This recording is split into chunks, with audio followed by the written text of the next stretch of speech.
Assalamualaikum warahmatullahi taala wabarakatuh. Bertemu lagi dengan saya Cindy Maufirotul Hasanah. Di sini saya akan menjelaskan sedikit tentang al-adah muhakamah.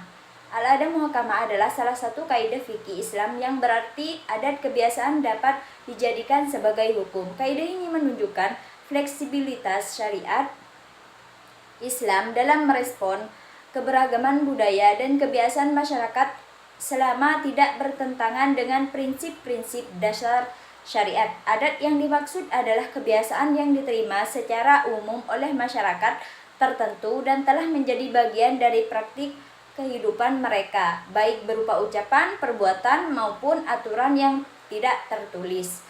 Dasar kaidah ini merujuk pada berbagai ayat Al-Quran dan hadis seperti firman Allah SWT, ambillah apa yang mudah bagimu dan suruhlah mengerjakan yang ma'ruf. Quran surah Al-A'raf ayat 199.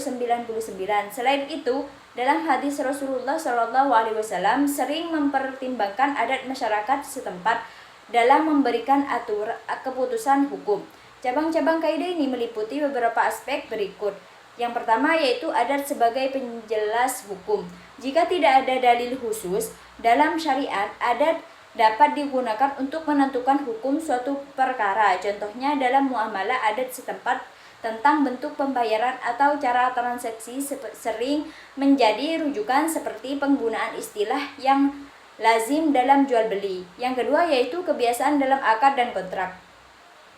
Dalam akad, adat dapat menentukan pemahaman para pihak terkait isi perjanjian. Misalnya, jika suatu akad tidak menyebutkan detail tertentu, maka yang berlaku adalah ketentuan yang lazim dalam masyarakat setempat. Sebagai contoh, kebiasaan menyebutkan sewa rumah sudah termasuk penggunaan fasilitas seperti air dan listrik jika hal itu umum dilakukan. Yang ketiga yaitu adat dalam penentuan waktu dan ukuran. Dalam beberapa hukum syariat memberi kebebasan untuk menyesuaikan waktu atau ukuran berdasarkan adat setempat. Misalnya, masa tunggu atau iddah seorang wanita yang bercerai diukur berdasarkan kebiasaan siklus haidnya.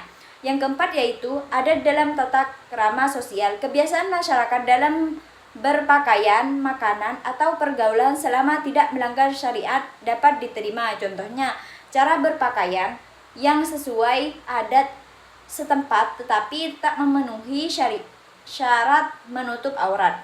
Yang terakhir yaitu adat dalam penyelesaian sengketa.